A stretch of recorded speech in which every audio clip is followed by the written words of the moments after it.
Davi Menard. Monique Davi Menard è dottora in psicopatologia clinica e psicanalisi pela Universidade de Paris 3 e doutora em filosofia pela Universidade de Paris 4, Sorbonne Nouvelle. É diretora de pesquisas na Universidade de Paris Diderot, membro da diretoria do Centre d'études du Vivant, no Instituto de Humanidades de Paris e cofundadora da Sociedade Internacional de Psicanálise e Filosofia. Essa sociedade terá, no 5º colóquio em Santiago, que se terá no Chile, justamente, de 6 a 9 de novembro, com o tema Conflito, Limites, Reconhecimentos. Além disso, é membro do Réseau Internacional de Femmes Philosophes da Unesco. Após o encontro, a palestrante estará à disposição para as perguntas, portanto, vão pensando nisso. Desliguem os seus celulares, por favor. E, sem mais, vamos receber aqui ao palco Monique Davi Menard com um aplauso de boas-vindas. Obrigado.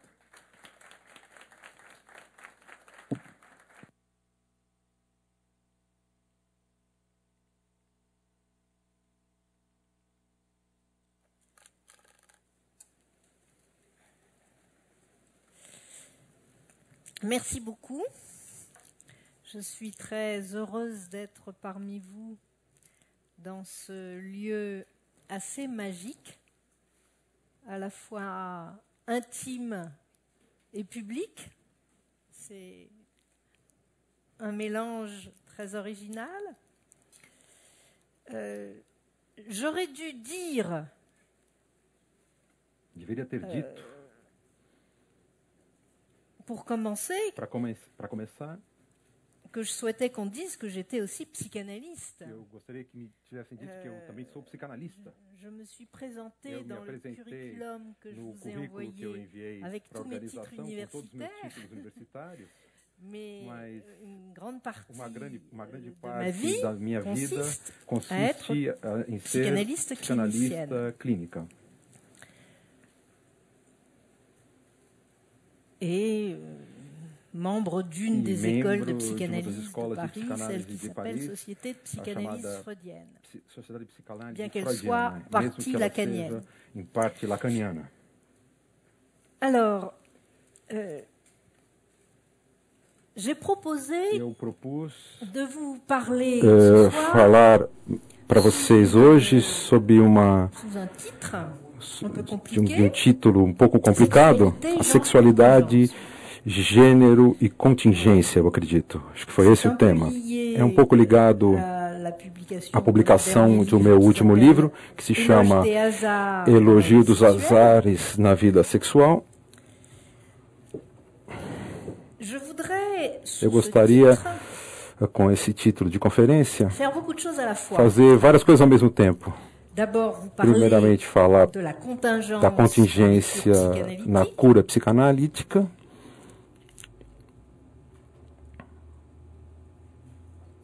E também falar como, do meu ponto de vista, é muito importante que os psicanalistas, se eles querem ser compreendidos pela sociedade contemporânea, eles possam, e isso não é fácil, de um lado, prestar conta de suas práticas, não é fácil, por razões deontológicas, não é fácil também porque escrever uma cura é um exercício complicado. De um lado, eu penso que se a gente quer discutir com as pessoas que atacam a psicanálise, Michel Onfray não é o único, é um episódio entre outros, eu sei que ele veio recentemente, por isso que eu estou falando dele, mas se a gente quer discutir com as pessoas que escolhem um outro caminho que não seja a psicanálise, é preciso, de um lado, falar precisamente do que nós fazemos como analistas e também é preciso ser filósofo, ou seja, saber situar essa prática tão original e um pouco estranha, que é a psicanálise, entre outros saberes e outras práticas. trabalhando sobre a contingência na cura. É isso que eu gostaria de fazer. Eu sempre tive a ambição de estar ao mesmo tempo, de ser ao mesmo tempo psicanalista e filósofo por essa razão. Eu vou fazer uma exposição, podemos dizer, em 2 partes, ou em 3 partes. De um lado, eu vou falar de uma cura, e essa cura eu vou tentar lê-la de 2 maneiras, como uma transformação de um sujeito sexuado, mas transformação, já que a gente fala de novos sujeitos e de novas questões, transformação que pode se ler de 2 maneiras, ou como em psicanálise, ou numa confrontação com as teorias de gênero, e em particular, numa das versões, na minha opinião, mais interessantes da teoria do gênero, a versão de Judith Butler. Essa vai ser a primeira parte. Há novos sujeitos de desejo? Há novas configurações de desejo na sociedade, mas também, como numa cura, um novo sujeito se produz. As 2 questões junto. E minha resposta é, graças aos fatores contingentes. Aí aparece a noção de contingência. E, num segundo momento, eu vou tentar confrontar essa noção de contingência com a noção que meu amigo Vladimir Safatli analisa longamente em seu último livro, ou seja, a noção de uma indeterminação do sujeito. Eu ia dizer, por outros caminhos, são caminhos um pouco diferentes, não totalmente, mas um pouco. O Vladimir Safatli pensa que não há sujeito se não houve ainda a prova de indeterminação de si. Não se pode falar de sujeito se a gente não descreve antes essa indeterminação. E na segunda parte eu vou tentar ver se o que ele chama de indeterminação, que é um termo que ele vai buscar em Hegel, se isso corresponde ou não ao que eu chamo de contingência na cura. E minha resposta será que é muito interessante de buscar o termo de indeterminação em Hegel e de reinterpretá-lo, mas ele tem alguma coisa, esse termo, um pouco metafísica. E é o que quer fazer Hegel e também o Vladimir Safatli. Há alguma coisa de muito metafísica, solidária, uma concepção da negatividade que trata do ser e o não ser. E se eu uso a palavra contingência, é porque eu penso sempre que a psicanálise é uma prática e um saber tão original que ela vai além de todas as noções ontológicas ou metafísicas. E então vou me explicar um pouco com o Safatli, que não pôde vir hoje, mas vocês conhecem bem, e o livro dele também está aqui nessa mesa. Eu vou tentar avançar um pouco na minha reflexão, confrontando a contingência na cura e o que ele chama de indeterminação, a contingência como condição para a produção de um novo sujeito, ou mesmo de um sujeito, ou de um efeito de sujeito na cura, e, de um outro lado, o que Safatli chama de indeterminação. Eis o programa. Se eu falo muito durante muito tempo, se eu falar durante muito tempo, vocês podem me interromper.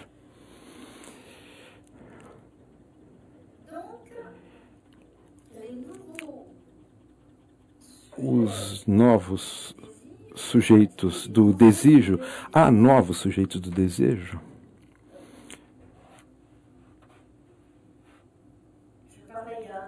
Eu falei agora há pouco com um jornalista que me perguntou sobre a questão da homossexualidade, da bissexualidade, do surgimento mais aberto de sexualidades que não correspondem aos modelos dominantes, da heterossexualidade sobre o qual nossas sociedades foram fundadas pelo seu funcionamento, que supõe um arranjo muito hábil, mas que tem seus pressupostos, um arranjo que liga sexualidade, reprodução, filiação e uma certa concepção do amor. O que eu gostaria de dizer, tomando um exemplo clínico, é que mesmo nas curas mais clássicas, as direções segundo as quais as identificações sexuais se fazem, ou seja, a maneira como uma tal pessoa e como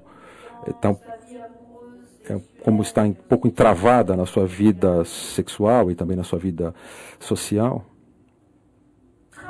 atravessa a questão do gênero, mesmo se nós podemos ler um relatório de análise como uma transformação do gênero da pessoa. Quando a gente é psicanalista, a gente toma as coisas a partir dos sintomas, ou seja, dos impasses que alguma pessoa encontra na vida, e particularmente na sua vida amorosa e sexual, mas não unicamente. Quando a gente é um teórico dos gêneros, a gente se interessa menos pelo indivíduo enquanto tal, sim, e mais pela reprodução das normas de gênero através dos indivíduos. Eu vou tentar ler o caso clínico do que eu vou falar dessas duas maneiras.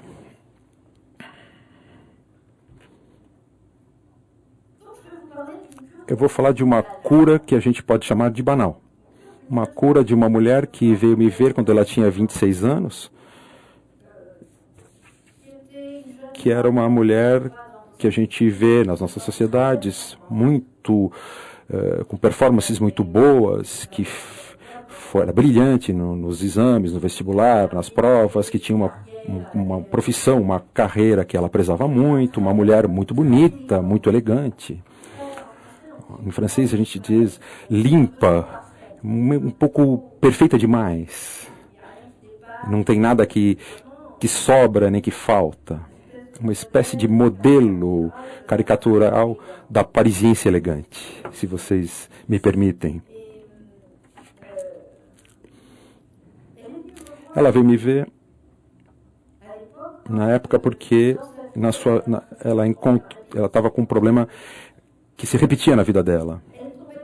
Ela sempre se apaixonava por homens que ela chamava de losers, de perdedores, fracassados. Ela era muito brilhante na sociedade concorrencial que a gente conhece.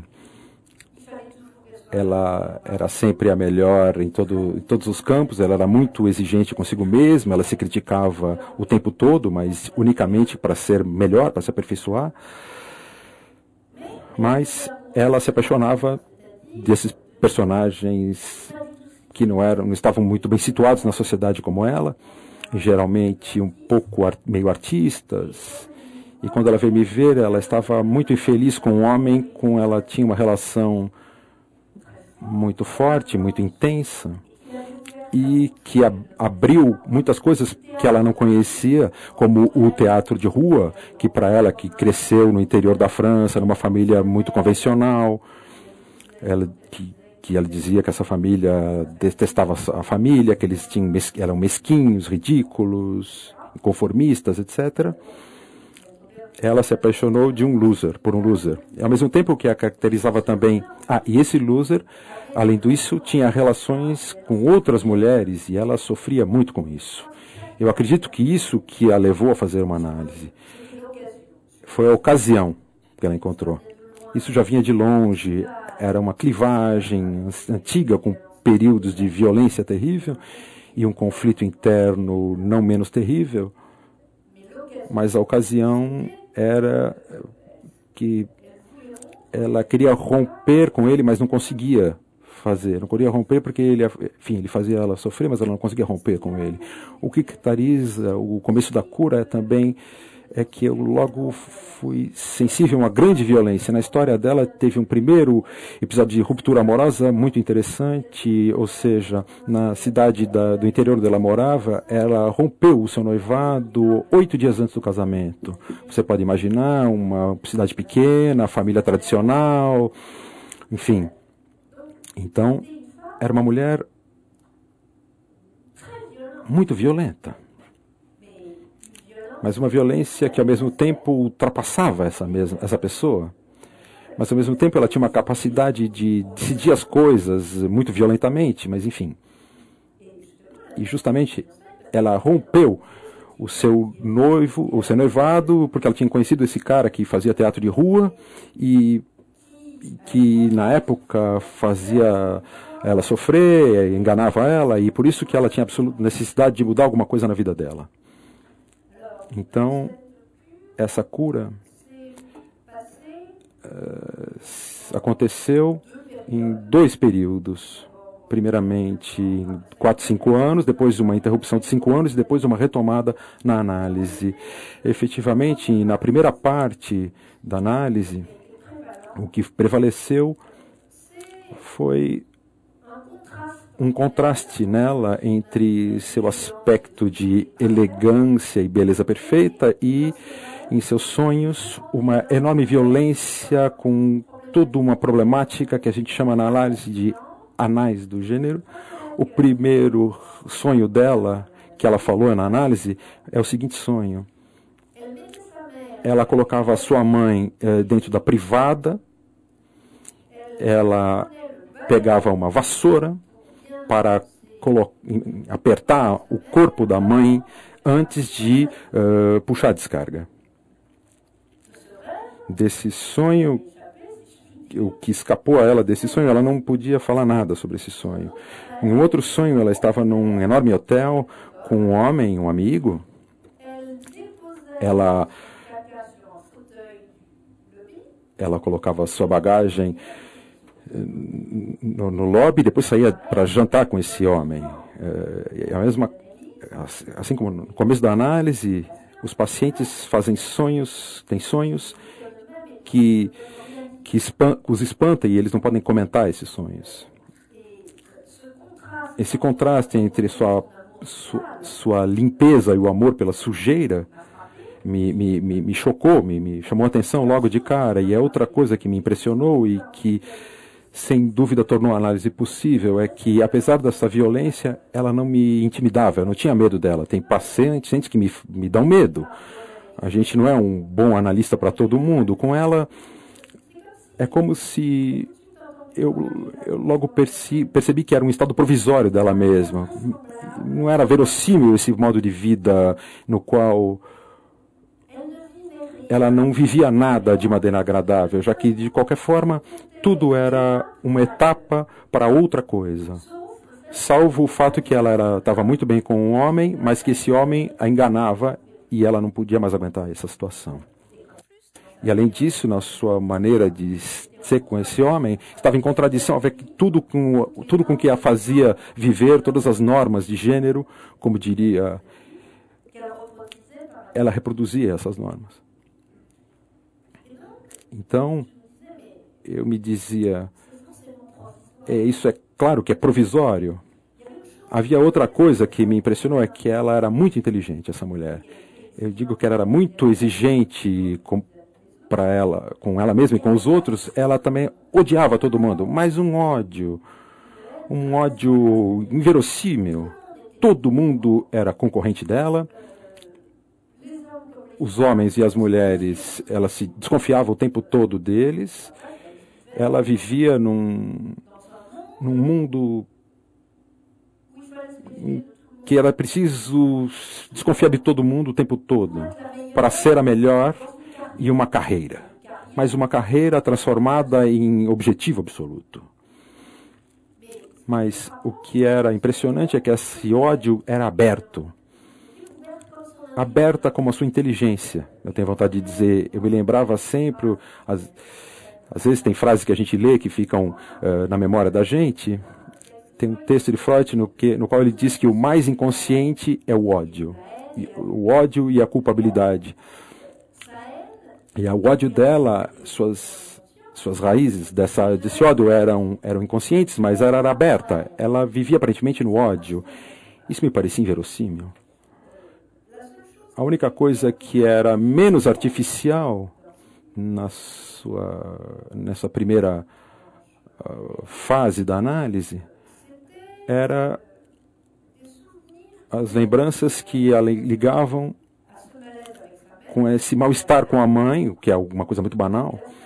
Ela sonhou uma vez com afogamento. E ela se lembrou, na ocasião desse sonho, quando ela era criança, quando tinha mais ou menos 8 anos, ela quase se afogou numa piscina. E foi uma amiga da mãe dela, que é a sua madrinha, que pegou ela na última hora e salvou. E ela falou muito, sempre odiando a mãe. Ela não comentava conscientemente o sonho do banheiro, da privada, mas estava tudo no desenvolvimento desse sonho. Quando ela falava da sua mãe, da mãe dela, comentando esse sonho, ela disse que no fundo ela corria atrás antes do seu nascimento, a mãe teve uma gravidez, mas acabou perdendo, teve um aborto espontâneo, e essa criança seria um garoto, um menino. E no fundo, essa corrida atrás do sucesso, eu corro atrás de uma coisa que eu nunca vou ser, ou seja, esse menino que meus pais não tiveram, nem minha mãe nem meu pai. Ela dizia, minha mãe é louca, e a mãe era muito deprimida e tinha passado várias temporadas em clínicas. Ela entendia também que o pai, por que o pai viajava muito, porque a mãe era muito deprimida, mas ao mesmo tempo ela ficava com raiva do pai, porque deixou-a sozinha, muito frequentemente, com essa mãe, louca, mesquinha e muito deprimida. Quando ela falava disso, era como se as questões dessa violência aparecessem um pouco melhor. Durante os primeiros anos de análise e a partir desse sonho do afogamento, as coisas se arranjaram um pouco. É longa uma análise. Tem pessoas que vão mais rápido, mas é longo quando um novo tema aparece. Então, 4, 5 anos depois, o que aconteceu? Ela estava um pouco menos cheia de raiva em relação à mãe. Sim, também tinha outra coisa, um outro fator de ódio. Ela estava chegando perto dos 30 anos e ela se dizia, eu preciso casar de qualquer jeito. Ela tinha já deixado o loser para trás no começo da cura, eu tenho que casar de qualquer jeito, e todas as mulheres nessa idade que não eram casadas eram inimigas. Era sua grande preocupação, aquela lá é uma sacana, ela ainda olhou para o fulano de tal, enfim. 4, 5 anos depois, já fazendo a análise, ela encontrou um homem alto, bonito, que tinha muito poder social, mais poder social do que ela, e ela parou a análise. Naturalmente, eu não estava de acordo, mas ao mesmo tempo eu não ia buscar ela, pegá-la ela decidiu, interrompeu, tudo bem, ela quer parar. Eu não me desesperei, eu falei, bom, vamos ver, veremos. Não é possível que ela não continue. Então, ela se casou e ela voltou 5 anos depois, me dizendo, eu estou mal, eu fiz xizinho em todas as casas, como ela dizia, nas provas, né, as questões de múltipla escolha, você tem que fazer o xizinho ali em todas as casas. Ou seja, ela tinha um marido que tinha poder, muito inteligente, que admirava ela muito. Eles compartilhavam essa espécie de maneira de estar muito bem numa sociedade concorrencial. Tiveram 2 filhos, uma menina e um menino, tudo que preciso. Ela tinha feito o xizinho em todas as questões. salvo que, mas no fim, no fim das contas, eu nunca tive vontade de ter filhos, isso não me interessa. Salvo que ela começava a perceber que ela estava numa espécie de armadilha, porque o seu marido, que era um grande organizador, organizava completamente a vida da casa. E como ela dizia que isso não a interessava, aos poucos ela foi ficando secundária. Tudo acontecia em casa. Mas ela podia estar lá ou não, que não mudaria nada, não mudava grande coisa.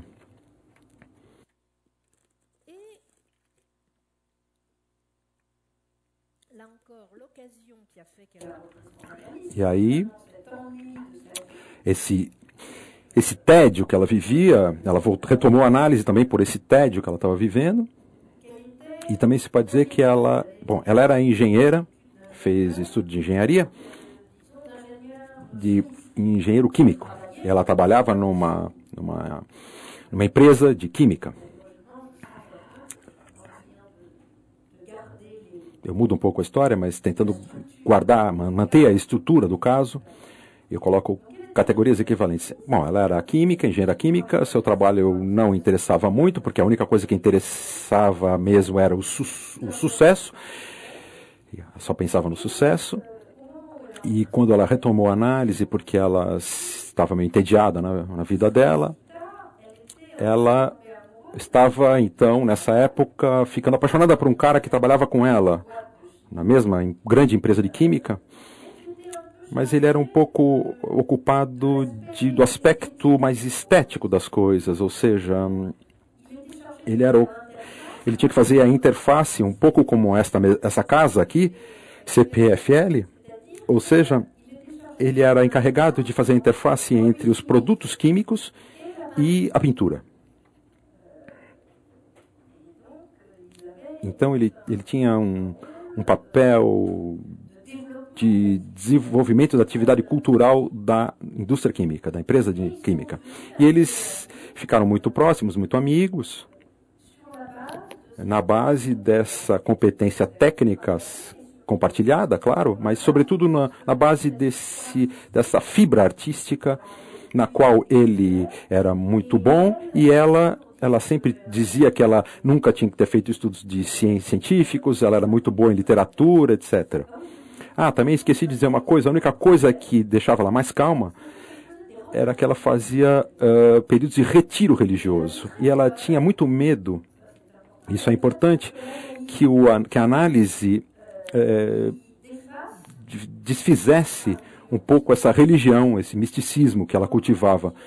De tempos em tempos ela ia para uma abadia, ficava lá isolada um tempo, e é importante porque era o primeiro sinal de transferência. O primeiro sinal de transferência era que ela tinha medo que eu destruísse alguma coisa nela, que era a sua única maneira de encontrar um pouco de paz nesse mundo de violência.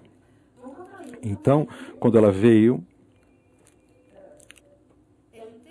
ela estava muito... Eu ia dizer que ela estava muito destruída por essa nova paixão, mas mais ou menos um mês depois de retomar a análise, eu fiz ela esperar um pouco, porque era alguém que instrumentalizava todo mundo, inclusive o analista.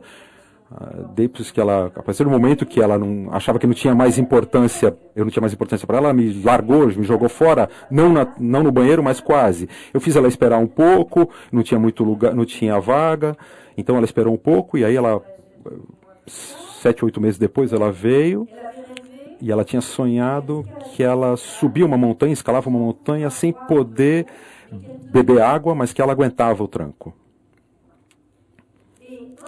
E um mês depois, ela fez uma declaração de desejo apaixonada a esse homem, esse colega de trabalho, se considerando completamente louca. Eles passearam longamente em Paris e ela estava completamente perturbada, estava com a impressão de ficar louca. Ainda mais, ela tomou certos riscos, assumiu certos riscos em relação à sua vida. Mas não só isso, porque esse homem, como resposta, ele deu um pequeno livro sobre as ilusões da vida amorosa.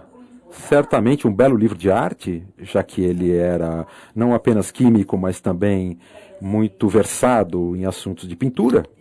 Era então um livro sobre as ilusões da vida amorosa. Ela estava completamente destruída, perturbada, ela falava disso, mas o que levou ao segundo período de análise, e haverá um terceiro, esse segundo período que radicalizou o seu mal-estar, seu mergulho no indeterminado, como diria o Vladimir Safatli, eu digo apenas seu mergulho na angústia e sua transformação, e a transformação dessa angústia por fatores contingentes foi um sonho com sua filha. Não um sonho, um desenho. O que eu estou dizendo? Um desenho da sua filha. A sua filha tinha mais ou menos 5 anos na época. Ela desenhou a mãe como uma Branca de Neve morta num caixão, e do lado do caixão tinha uma lata de lixo, e dentro da lata de lixo tinha várias bolsas. Essa mulher, que eu chamo de Laurence, não sei por que eu chamo ela de Laurence Desproges. Isso tem que pelo menos soar agradavelmente o nome dela. Eu dou um nome e um sobrenome aos meus pacientes. Bom, Laurence Desproges, a filha dela, desenhava bolsas no lixo, e essas bolsas eram os presentes que a mãe fazia para ela cada vez que ela saía, viajava em viagem de negócios, de trabalho, e trazia sempre uma bolsa. E a filha jogou as bolsas todas no lixo. A partir daí a mãe se decompôs completamente, depois desse sonho. Ela começou a dizer que com a filha ela não conseguia ser uma boa mãe, ela não sabia nem por que a filha a destabilizava tanto, mas isso a colocava numa situação de angústia radical. Depois desse desenho, de um lado ela dizia que com a filha ela tinha tentado evitar tudo que a mãe fez para ela, mas que ela acabou caindo na mesma coisa. Particularmente a mãe dela sempre comprava as roupas dela. A mãe nunca deixava ela escolher suas roupas quando ela era criança. E ela deixou a filha se vestir como ela quisesse antes de ir para a escola de manhã. E a filha ficava em crise na hora de se vestir, de escolher as roupas. E isso deixava a Laurence completamente maluca. E completamente maluca, porque ela estava vendo que ela estava reproduzindo inversamente a sua relação com a mãe. Louca, mesquinha, provinciana, deprimida, e que ela estava sempre no mesmo problema. Enfim, essa história de bolsas jogadas fora colocou ela de novo em crise, e aí ela fez um sonho depois disso. Ela falava muito que ela era louca de uma outra maneira, porque ela se lançou em cima desse homem, esse colega que ela via todo dia.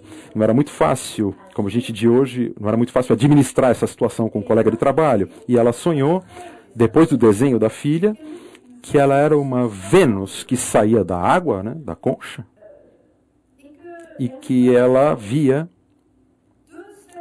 2 cenas sexuais, uma que 2 homens tinham uma relação amorosa, e a outra era um homem e uma mulher. E nesse momento, no sonho, ela sentiu seu rosto se decompor. Ela acordou de sobressalto, com vontade de se jogar pela janela, gritando mamãe. Ela estava do lado do marido, claro, estava dormindo.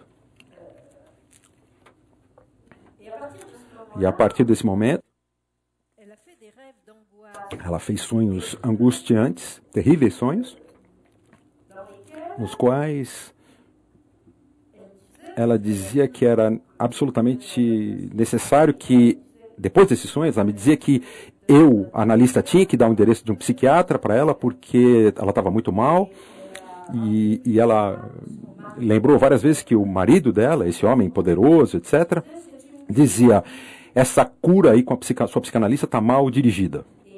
E minha paciente estava completamente dividida entre estar de acordo com o marido e querer continuar a análise. E e estava com uma angústia terrível que levava ela a ter vontade de se jogar pela janela.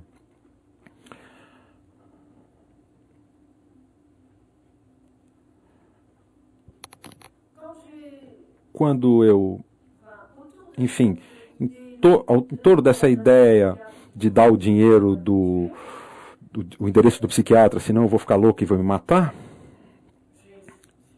eu acabei dando o endereço de um psiquiatra, que foi notável, falou com ela e tudo, porque ela estava muito ela estava, além de angustiada, ela estava muito cansada do trabalho, da rotina, ela estava realmente no limite, na lona, e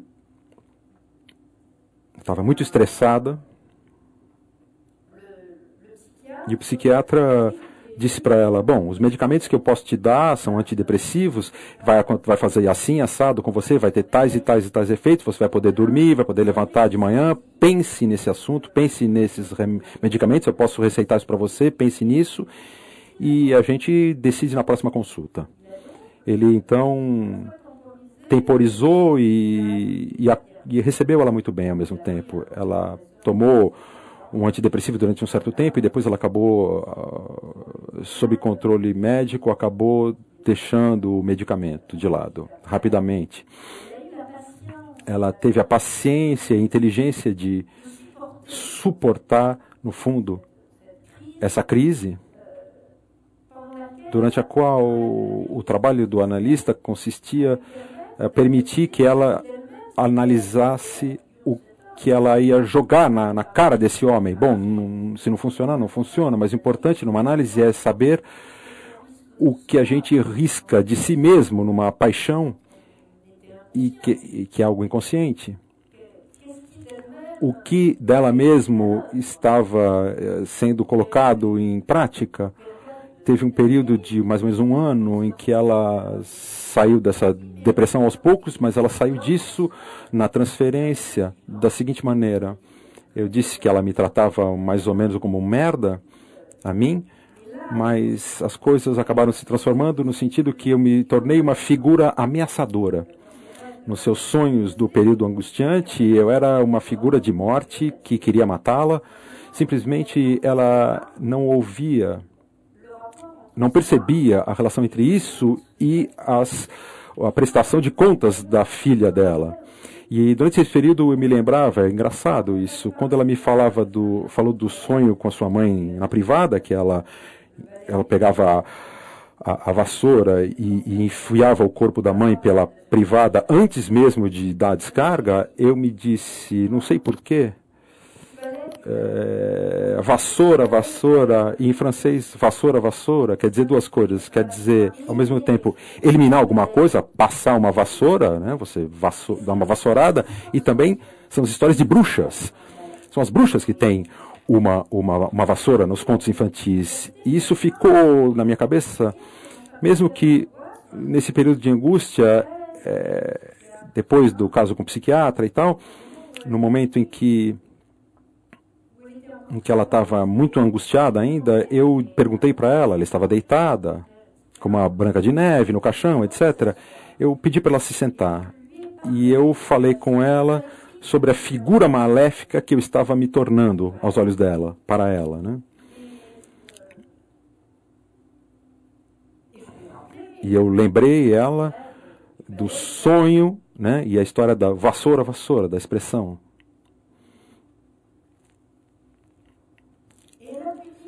E ela disse nesse momento que em todo esse período ela achava que estava ficando louca que nem a mãe, mas também ela podia se apropriar de alguma coisa da mãe dela. Aí, sobre isso, é um acaso exterior, não é o que eu chamo de contingência, mas que vai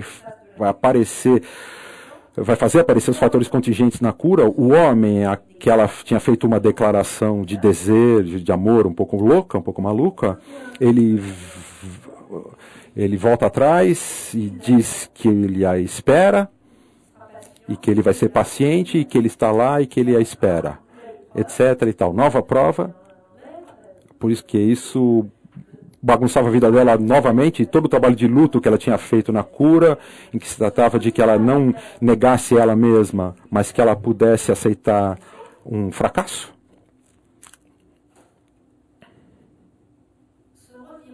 Essa mudança levou a seguinte coisa na transferência: eu não sou mais uma figura de morte, mas eu sou uma ameaça, uma figura ameaçadora que quer impedi-la de viver.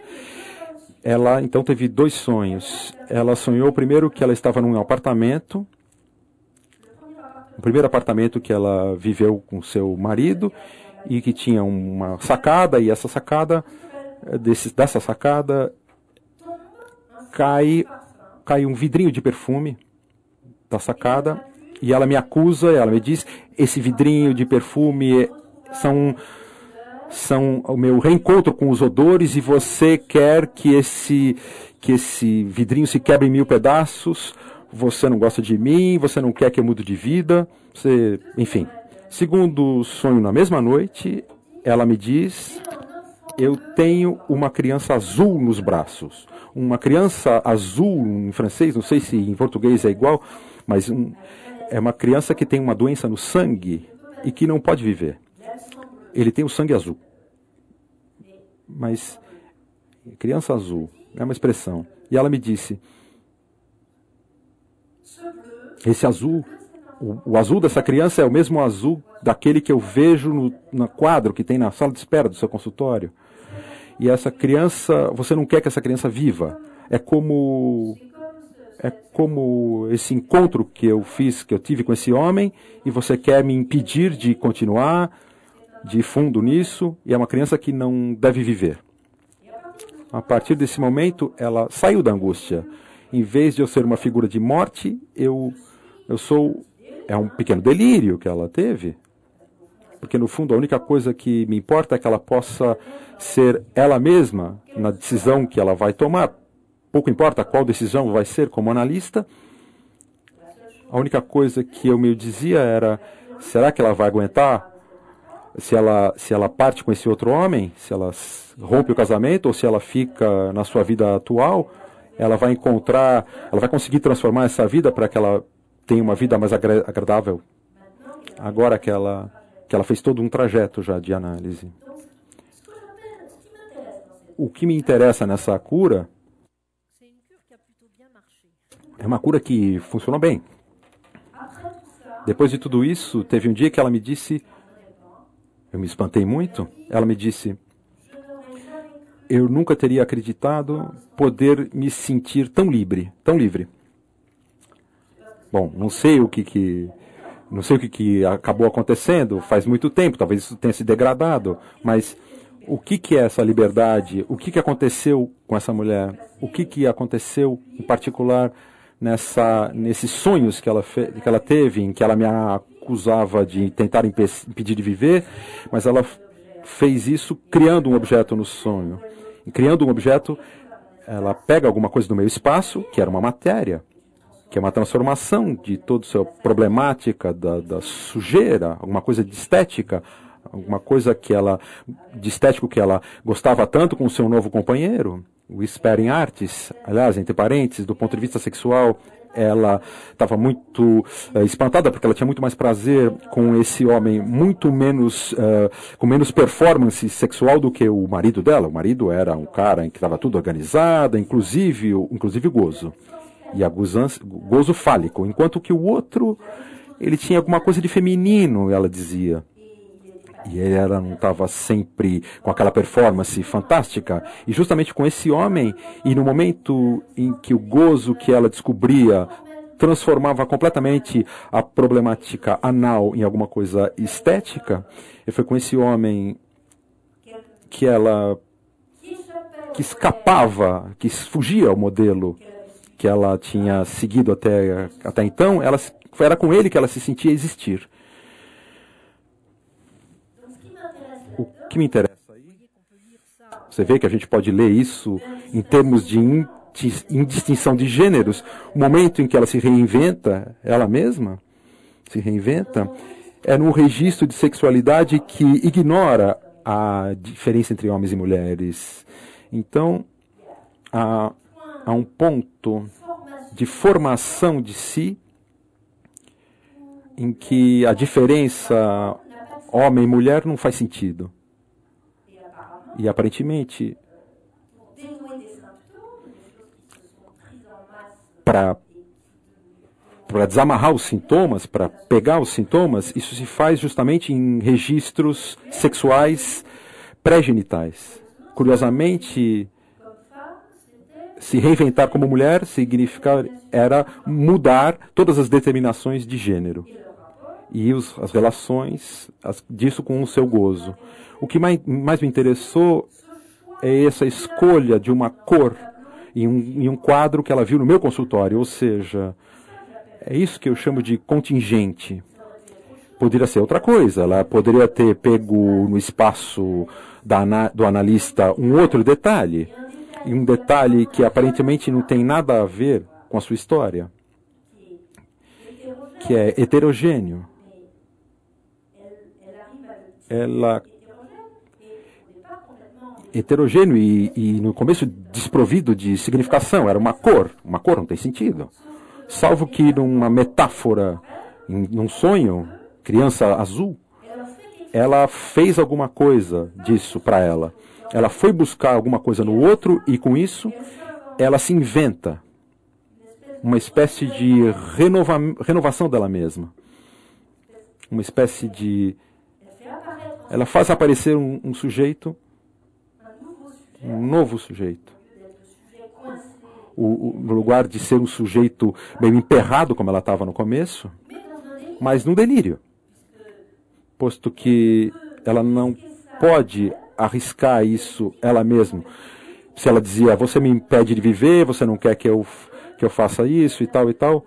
E inclusive essa criança azul é do seu quadro, mas enfim, a partir do momento em que ela pode me atribuir essa espécie de delírio, para ela a situação melhorou muito, ou seja, a partir do outro que a gente imagina o que pode nos constituir como sujeito.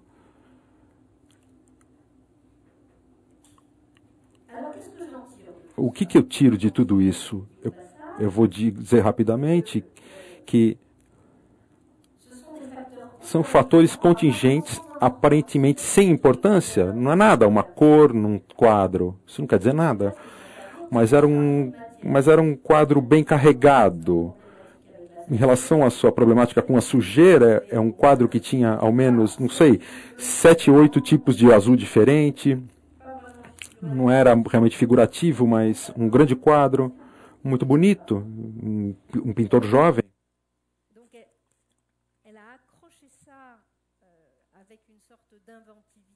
Ela pegou isso com uma espécie de inventividade, uma inventividade que eu chamo de contingência, porque poderia ser outra coisa. Eu chamo isso de contingência porque o que caracteriza a contingência na análise é que ela está muito perto da necessidade. Ela estava repetindo de uma maneira absolutamente engessada, fixa, com a maior necessidade, esse conflito que a caracterizava desde X anos.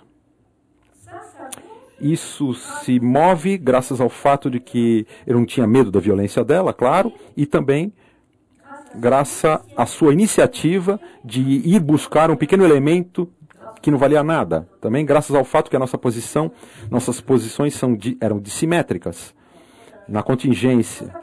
Para que um fator contingente possa fazer mudar, deslocar todos os processos de determinação depois de 25, 30 anos em seu lugar, é preciso que o outro esteja completamente em um lugar completamente diferente. E que a paciente possa ir buscar um elemento aparentemente ao acaso, mas com o qual ela constrói alguma coisa. Então isso que eu agora gostaria de comparar com a indeterminação definida pelo Safatli. Ainda tenho um pouquinho de tempo? Tenho? Tenho? Ótimo. Então, agora a gente vai fazer um pouco de filosofia. O que é a indeterminação para o Safatli? E por que Safatli quer mostrar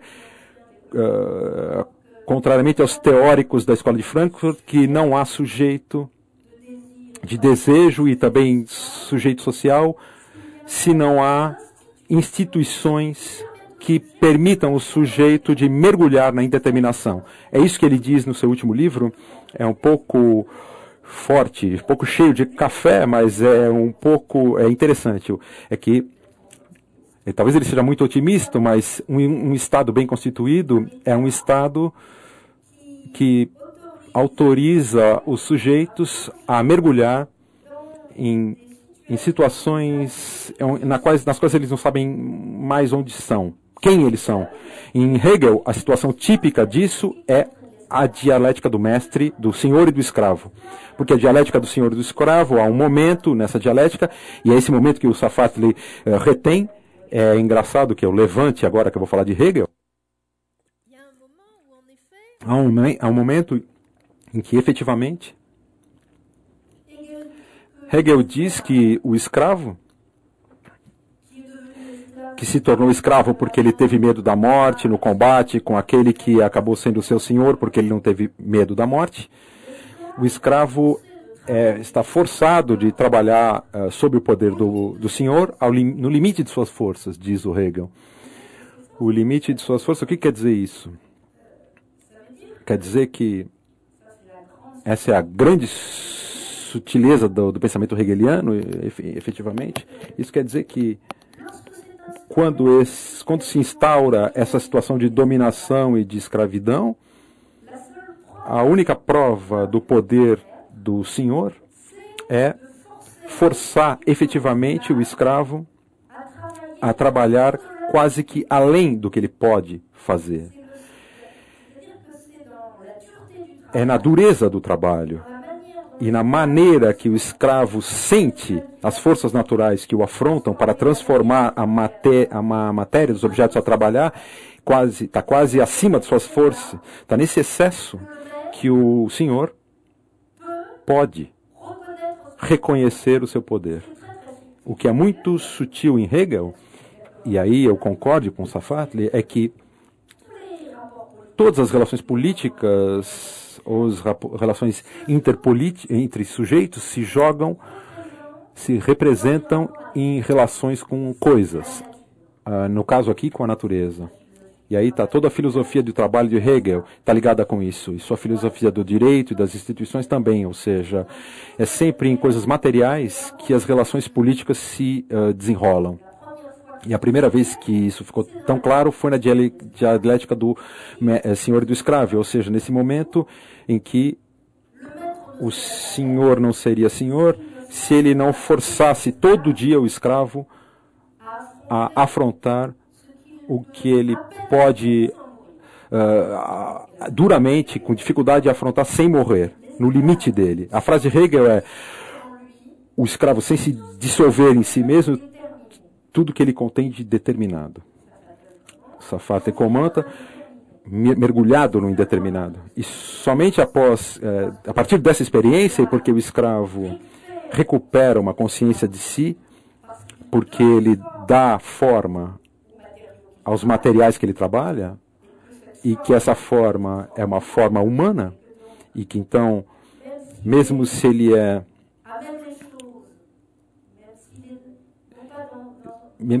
não está num mundo realmente humano, mas num mundo de trabalho no limite de suas forças, ele recupera um rosto humano através das coisas que tem uma forma, e que uma forma que ele deu, que ele mesmo deu, que ele mesmo conferiu a essas coisas. Eu não sei mais como é que eu comecei a minha frase, mas tudo bem, eu vou me encontrar. O escravo, ele se torna sujeito a partir dessa experiência. Ele se torna sujeito a partir desse mergulho na indeterminação. Esse momento em que ele sente se dissolver em si mesmo toda a determinação fixa. E é a partir daí que o Safatli tira principalmente a ideia que não é uma máquina dialética em Hegel, e que nós podemos nos referir a Hegel para mostrar que não há sujeito social se não há uma prova de determinação. E que talvez a gente pode sonhar, enfim, a gente pode instaurar instituições que colocam em cena esse momento da subjetividade, que não o proíbem, de qualquer forma. A questão que eu gostaria de discutir com o Safata, e eu começo agora, hoje, à noite, nesta noite, é este mergulho na indeterminação é da mesma ordem que a angústia da minha paciente?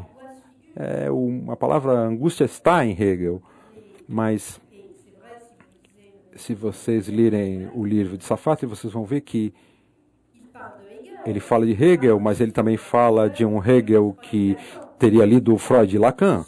Ou seja, o assunto que ele fala, o indeterminado que ele fala, é tanto da angústia no registro sexual, como também a angústia do escravo e contra as forças da natureza, na sua lida a quase morrer, no limite físico. Eu penso que de tanto tentar ligar tanto a formação do sujeito no registro do inconsciente sexuado, para resumir o que eu disse antes, e a questão do sujeito social, de ligar essas duas coisas pela noção de indeterminação, a gente perde a noção de contingência. O escravo em Hegel, o que quer dizer que ele atravessa uma experiência de indeterminação? Isso quer dizer que o que ele era como ser natural se dissolve como ser somente apenas natural, mas a natureza quer dizer muita coisa, quer dizer ser apenas biológico. Se limitar a uma vida biológica, enquanto se trata de ser reconhecido pelo outro como um ser humano, que está além da vida biológica. Não há nada disso na minha paciente. Natureza quer dizer também as forças materiais que o escravo afronta no seu trabalho cotidiano. E natureza, isso também designa o fato que trata-se de passar de um registro do desejo apenas natural, que consome o seu objeto. Em Hegel, o desejo animal destrói o objeto e, assim, na satisfação, toda a alteridade se perde. Há um desejo mais humano que seria ser reconhecido por uma outra consciência. Então, tudo isso é a natureza, mas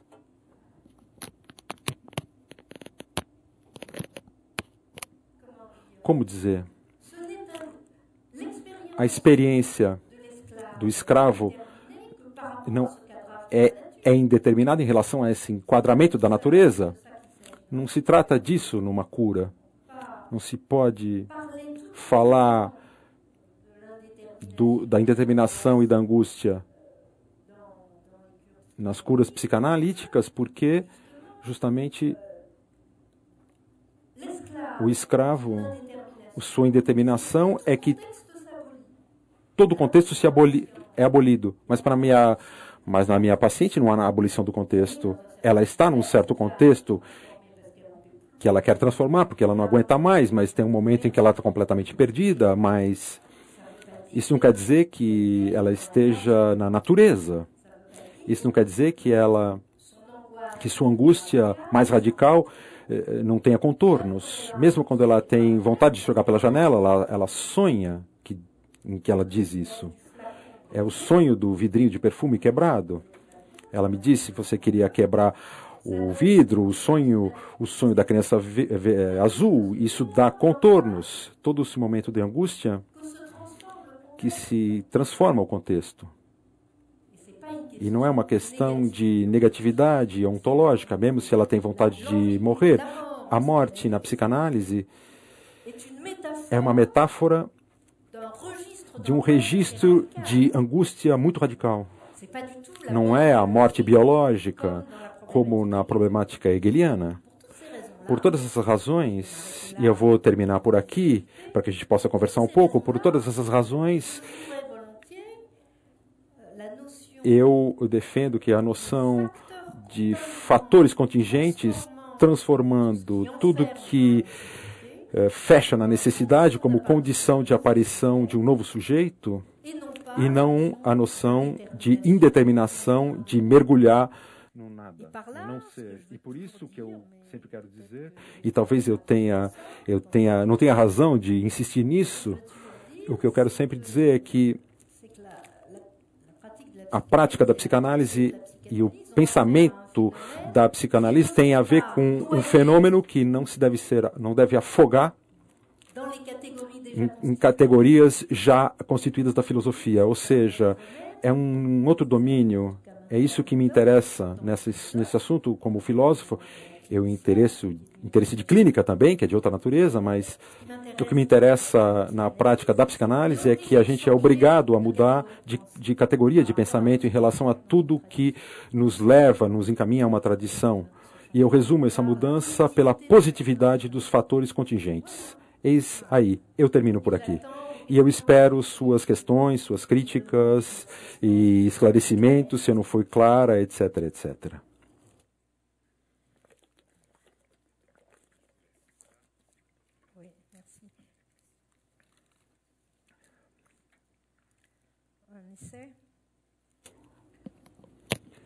Allô, allô, vous m'entendez? Allô, allô? Allô, vous m'entendez? Oui, mais il n'y a rien. Allô, allô, allô? Allô, vous m'entendez? Agora, vamos fazer um teste se está funcionando. Oui, allô, allô? Vamos Teste. testar. Allô, Tá? allô, allô? Vous m'entendez? Consegue Allô? regular no canal? Não? Allô, allô? Vamos testar. Espera um pouquinho.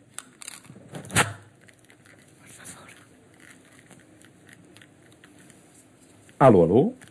Alô, teste, teste. Vamos falar. Pode falar, por favor? Estou falando, teste, teste, teste, teste. Alô? Funciona? Alô?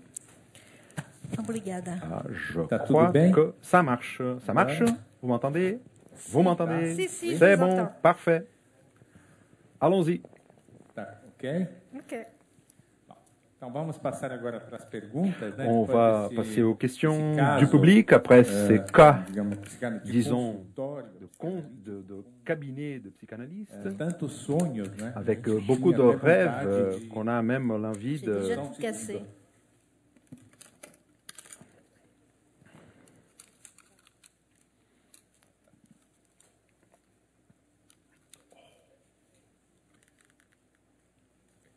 Merci.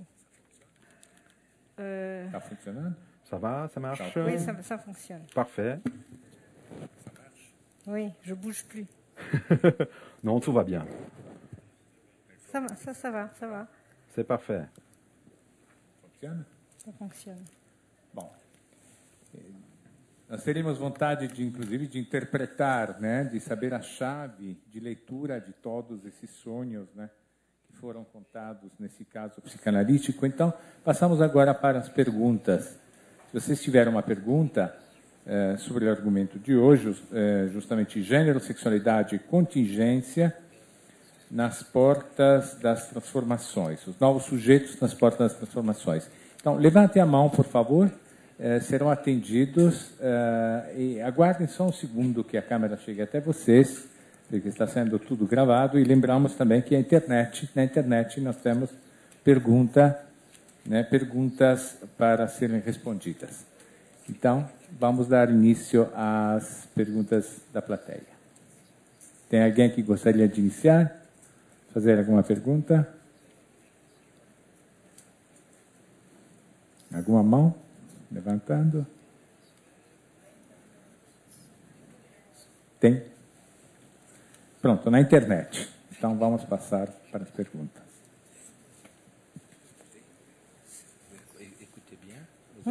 C'est un peu fort, mais j'écoute bien. Boa noite, Monique. Bonsoir. Nós estamos transmitindo esse evento no site da CPFL Cultura, onde vários internautas nos acompanham e muitos deles enviaram perguntas. O Caio quer saber, com relação ao paciente, nos casos de terapia de obsessão, como despertar o paciente relutante em reconhecer que existe algum problema?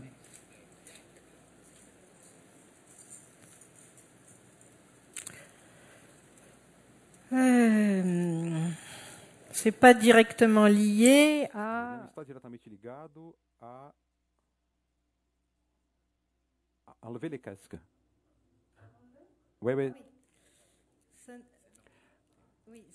Bom, essa pergunta tem interesse, claro, mas ela não está diretamente ligada, relacionada à questão das relações entre gênero, sexualidade e contingência, que é o tema dessa noite. No caso as neuroses obsessivas, precisa ser paciente, e tem técnicas que consistem em um paciente obsessivo conta sempre a mesma coisa. A gente tem uma tendência de mandar ele embora em 10 minutos, mas isso não vai resolver nada. Eu acredito que é preciso estar atento ao fato de que a raciocinação, ou seja, a maneira de raciocinar durante 45 minutos sobre alguma coisa, é uma maneira de matar o que se apresenta como afeto graças à palavra. Eu penso, por exemplo, em uma paciente que chega sempre dizendo: eu fiquei muito emocionada faz 2 dias porque por tal coisa, e o analista destrincha tudo o que aconteceu, que o paciente não sente mais nada. A sua inteligência serve a destruir. Serve para destruir. Na neurose obsessiva, acontece alguma coisa, não é nada. É preciso apostar que há uma vida sensível, que está o tempo todo se demolindo pelo pensamento. No fim das contas, é uma maneira como outra qualquer de viver a sua vida afetiva, a gente poderia dizer. Então, é preciso apostar em fazer surgir isso, nesse trabalho de destruição, fazer surgir esse trabalho de destruição. E também é o fato de que se trata de anular completamente a função do analista, ou seja, frequentemente, na neurose obsessiva, as pessoas vêm pontualmente às sessões com uma regularidade absoluta, mas eles têm um discurso no qual não há outro. E a gente diria que eles demonstram analistas que poderiam fazer isso sozinho. Ou seja, alguma coisa de tão terrível ou de tão constrangedora na presença do outro. E eu diria que é preciso esperar um bom momento para que o analisando possa sentir isso. Possa sentir esse trabalho de anulação também na transferência. Tem momentos em que isso muda bruscamente. Eu não sei se...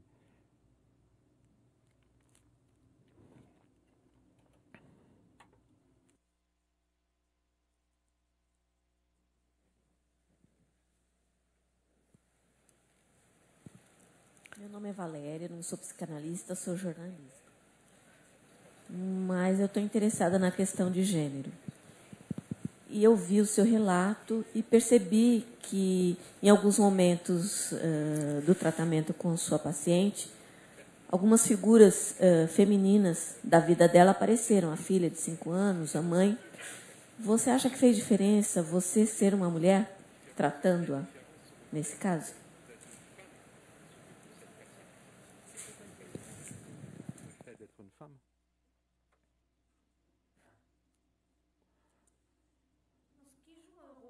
O que desempenha um papel... Um homem também poderia ter feito isso muito bem.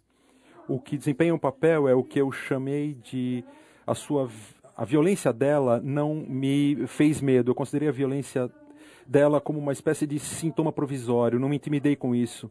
Ela não podia ficar nessa situação, seria muito ridículo que isso permanecesse. Um homem poderia tomar isso, um bom analista homem podia tomar uma posição desse tipo também.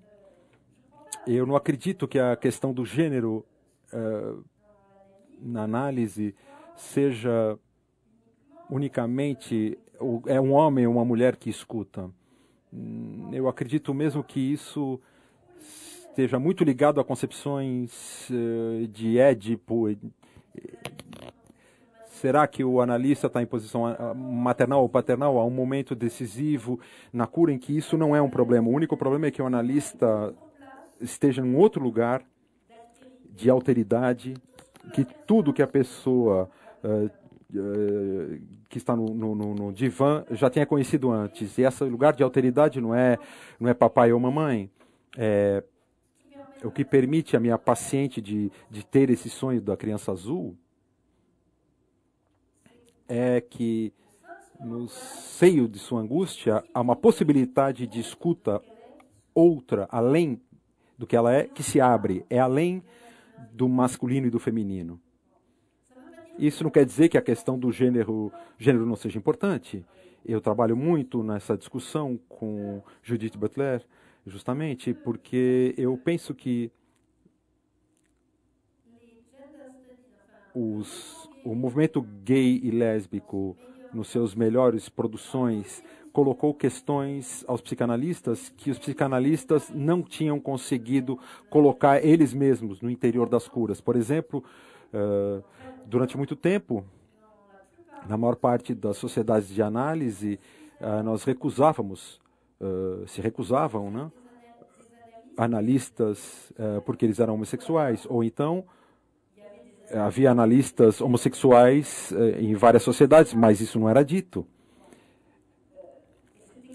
E era como se essa espécie de camada de chumbo, de chapa de chumbo que se instaurou, essa normatividade que se reinstalou no campo da análise, mas isso começou de uma outra maneira na história. Nós não fomos capazes completamente de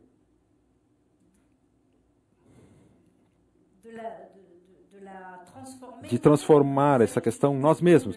As críticas precisaram vir do exterior por pessoas que nos disseram, às vezes de maneira justa, mas às vezes de maneira falsa, mas isso nos obrigou a nos questionarmos. Eles nos disseram que nossos modelos de sujeito, nossos modelos de o que nós chamamos de castração simbólica, ou seja, o fato que entre o desejo por outro sexo, a saída todo o poder infantil, o fato de mobilizar isso, fazendo crianças, tendo filhos, que tudo isso funcionava junto. A gente não se deu conta que esse modelo era um modelo muito limitado. E é porque a gente sofreu ataques vindos do exterior que a gente foi obrigado de tomar consciência, e ainda mesmo assim há muita discussão entre os analistas sobre isso, que talvez esse modelo segundo o qual tudo é prova de todas as provas de separação não se podem resolver o complexo de Édipo com uma proibição do incesto heterossexual no começo, ou seja, o que é proibido é a relação entre a menina com o pai ou da mãe com o filho homem. É uma maneira de privilegiar um modelo no meio de outros, mas é porque os estudos de gênero nos obrigaram a rever o caráter exclusivo de nossos modelos, que alguma coisa se liberou entre nós, entre os psicanalistas. Assim que eu concebo a articulação entre certas coisas que vêm não tanto dos estudos de gênero, mas principalmente o movimento dos homossexuais, porque os estudos de gênero já é algo mais muito acadêmico, né? No fim das contas, enquanto que as verdadeiras questões são como que as pessoas que vivem de outra maneira questionam os modelos dominantes de sexualidade.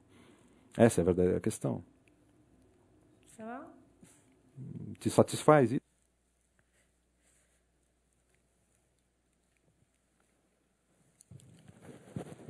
Bonjour. Est-ce que je peux poser la question en français? Oui. J'aime bien l'idée de l'indétermination du sujet. Merci pour votre... Non, il traduit en... Então, eu gosto muito da ideia de indeterminação do sujeito e queria agradecer pela sua apresentação e gosto da combinação com a ideia de contingência, mas pergunto até onde, qual a fronteira da ideia de contingência e como trabalhar isso, estruturando isso como uma noção e, ao mesmo tempo, de forma que isso não se cristalize e volte à questão que você colocou, que são já as determinações das noções acadêmicas.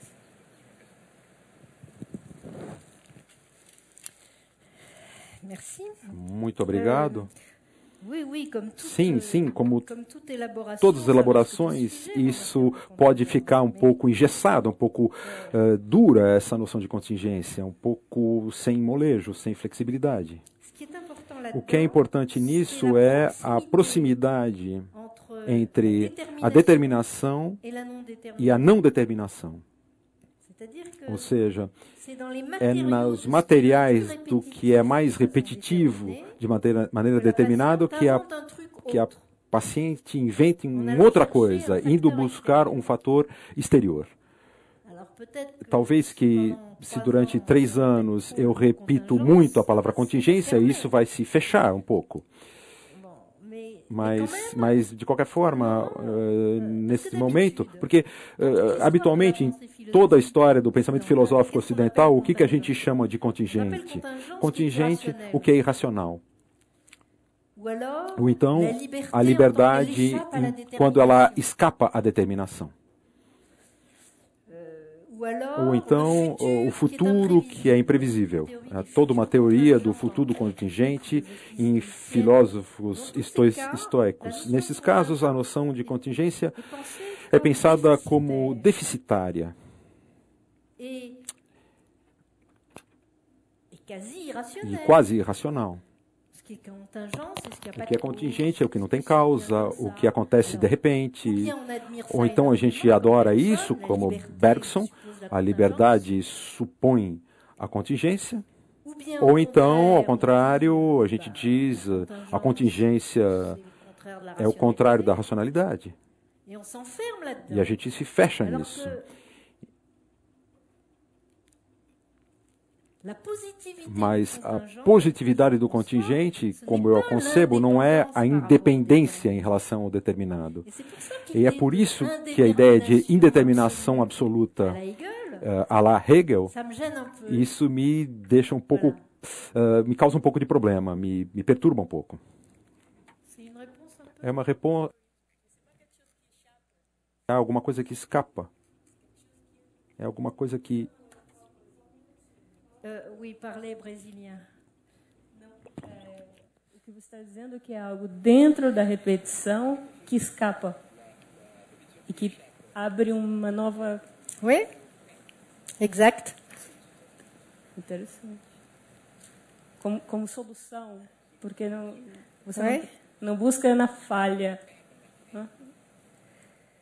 Não, eu procuro nos materiais da repetição.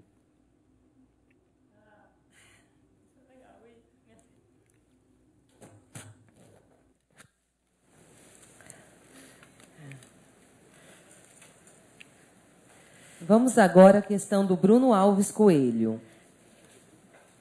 Freud fala da grande importância das pulsões pré-genitais para a feminilidade. Ele fala também do período do narcisismo primário e de que isso teria influência nos traços de vaidade que são atribuídos às mulheres. Gostaria de saber como você vê a questão da vaidade feminina.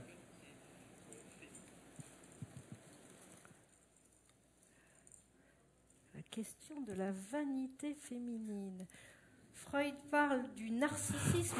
Freud fala do narcisismo feminino no artigo sobre que se chama para introduzir o narcisismo, introdução ao narcisismo, mas é um fantasma de homem, uma fantasia de homem masculina. Ou seja, os homens veem certas mulheres como animais selvagens, que não têm necessidade de nada, não precisam de nada.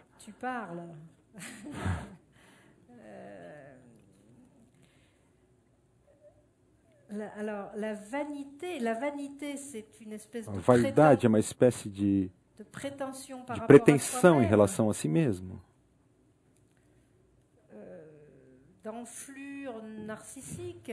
Uma coisa narcisística, um fluxo narcisístico. É verdade que quando Freud fala do narcisismo feminino, tendo ar de compartilhar essa fantasia,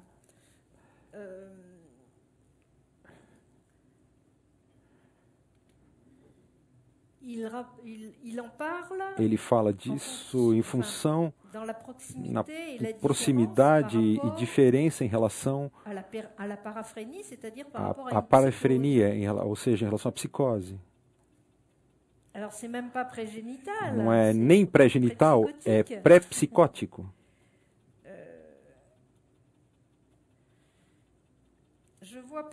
Eu não estou vendo muito bem a relação entre o pré-genital e a vaidade. O que a gente chama de pré-genital é o que eu notei agora no relato sobre a minha paciente, ou seja, um extrato da sua vida sexual que se baseava menos, ou que tinha uma relação menos importante na questão de ter ou não ter um pênis, mas muito mais em relação à relação com o outro, vivida na oposição entre beleza e sujeira. Era tão importante na vida dela e tão reprimido, tão transformado em violência social, que aqueles que tinham tentado, ou que ela tentado de constituir como ela, ficou completamente bloqueado. E, curiosamente, foi com um homem artista, ou um pouco artista, que ela teve vontade de fazer reviver isso. E é isso que ela chamou de se tornar uma mulher. Esse é o paradoxo, ou seja, foi no pré-genital que o feminino se desenrola. É isso que eu quis dizer.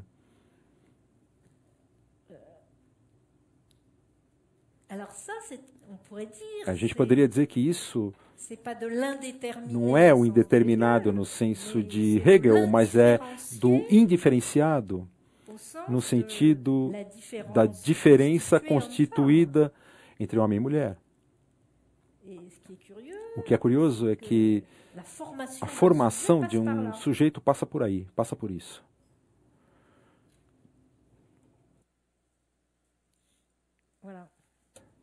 É isso.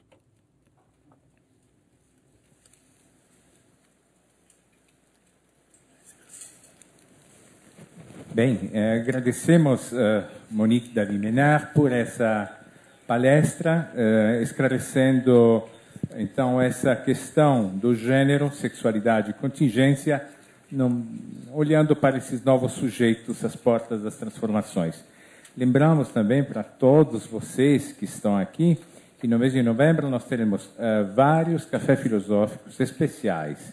Então, repito, no dia 10 teremos o historiador Leandro Carnal apresentando o tema Os Livros e a Vida, Viagem ao Coração dos Livros, e será na inauguração da Livraria da Vila, que está aqui conosco hoje, como todas as sextas-feiras, no Galeria Shopping, sábado às 11 horas. Não deixem de ir.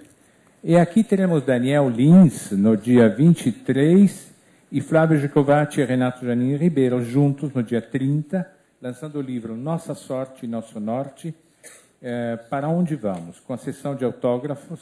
Vai ser um mês especial, portanto, de aniversário dos 100 anos da CPFL. Portanto, não percam. Muito obrigado pela presença de todos vocês. Gostaria de encerrar o evento de hoje com um aplauso à nossa ilustre convidada. Muito obrigado.